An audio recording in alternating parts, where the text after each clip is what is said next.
Hey,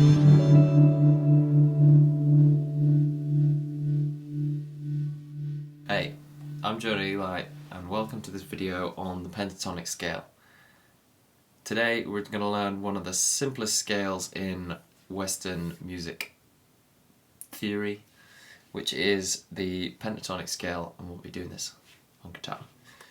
We're going to learn it in the key of C, or in A minor.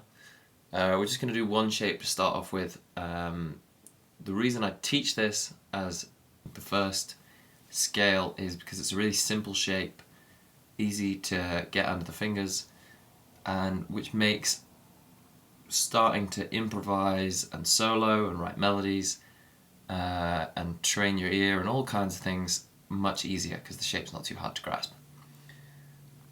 Let's get to it. So on the diagrams, which you will see on screen, and I've also put in a link below, the first shape we'll be doing is the minor pentatonic. You'll notice that when you look at the diagrams, that they're both the same scale, but we have different root notes. Bit more on that in a minute. Let's just learn the shape first. So it's going to be 5th fret, and then 8th fret on the thickest string, on your E string, and then 5th fret, 7th fret on the A string, 5th fret, 7th fret on the D string, 5th fret, 7th fret on the G string, and then the last two strings, the B string, 5th fret, 8th fret, and also the E string, 5th fret, 8th fret.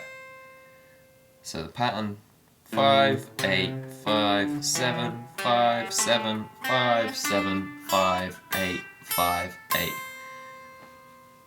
Again, quite a simple shape to get under the fingertips, and great jumping off point for starting to learn how to improvise and write melodies.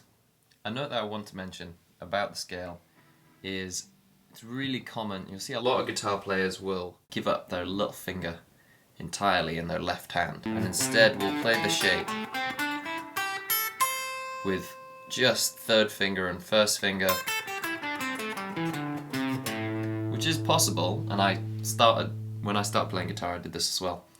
But part of the problem is with this, you're losing a whole finger in your left hand, so if you're not working this out, it's just going to continue to be weak while your other fingers strengthen up, and then you're going to have a much harder time putting it back when you eventually want to use it. And also it forces your hand into this kind of awkward diagonal position. Now a lot of guitarists, I think, tend to do this at the start, partly because the little finger feels not strong, but also because stretching this way tends to feel slightly more comfortable in the beginning than stretching the hand that way. I would really recommend that you play the scale with your little finger getting these 8th fret notes. And the reason for that is because you'll be developing your hand stretched this way, which is going to really help when you come to bar chords and lots of other scale shapes that have these wider stretches in them that are going to be much harder to do if you've played for a long time or in this shape and never worked this hand stretch this way. Again, it feels like a bit of a stumbling block and maybe something that makes life harder at the beginning, but it will help long term. Now that we've looked at how to play the scale, I'd just like to do a little bit of covering what this scale actually is.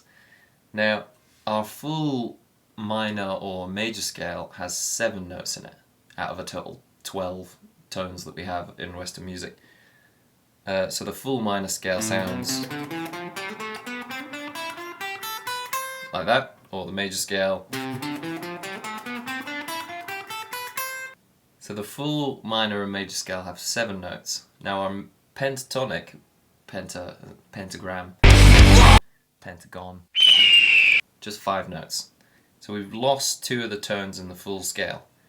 The reason why this tends to help when we come to improvising and soloing, and why it helps to learn this first, is because the 2 notes that we lose are quite dissonant if focused on a lot in a solo context or a melodic context. Now those notes can sound very beautiful when used as a kind of added flavour to these kind of stronger tones of the pentatonic scale.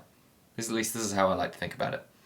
So if you have the pentatonic scale under your fingertips and you know that well, you kind of think of this as like the full meal, and then the extra notes as the sauce, if that makes sense. As like the condiments to your meal can be a good way to consider if you're trying to write melodies and finding that they're coming out sounding quite harsh and dissonant.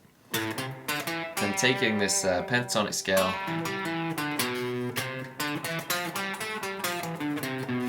and then adding these in can help. But again, follow-up video for that full scale. In essence, the pentatonic scale, just 5 notes, and the strongest tones of the full major and minor scale, which means that your solos and melodies will often turn out much more musical than if you're just let loose on the full scale straight away. How I'd recommend having a go at practicing this is just first of all start by trying to play the scale up and down. Get it under your fingertips and get comfortable with it. Once you've done that, try it to a metronome. Really good idea, especially if you've not done it before, to help develop rhythm. Way more important than what notes you play is how tight your rhythm is. So I would practice, take this scale, set it to a metronome, and just play up and down to a click. 1 click per note. Start nice and slow. You don't have to rush through it. Set the metronome at a pace you're comfortable with, and then as you get better, slowly increase the tempo and just keep at that bit where it's challenging but it's not completely falling apart. And that's the kind of the golden zone of practicing and pushing up the tempo. Don't worry if it's frustrating at first. A lot of things are. But it will get easier, I promise. So breaking down this pentatonic scale in terms of looking at what tones of the full major scale we're using when we're playing in the major pentatonic, we have 1, 2, 3, 5, and 6. And then it's the octave again. So then we're back to the first note, which in this case is C. Both these notes are C. So we've not got the 4th or the 7th of the major scale in our major pentatonic. They're the notes we dropped. If you count from the minor root, so same scale, but this time we're working from the minor root. So when I say same scale, all the same notes, but our starting point is now different. So this is now 1. We've got 1, 3, 4, 5, 7, 1. 1, 3, 4, 5, 7, 1. 1 back to the octave, which is A. So in this particular case, we've lost our 2nd, and we've also lost the 6th degree. Thanks for stopping by and checking out this video. I hope this has helped you get the pentatonic scale down. I'm sure you'll find it really useful. Please hit the like and the subscribe and the little bell icon if you have found this helpful, and I'll post more content like this to help improve your melodies and solos and move your guitar journey forward. Thanks again for watching. I hope you have a good day.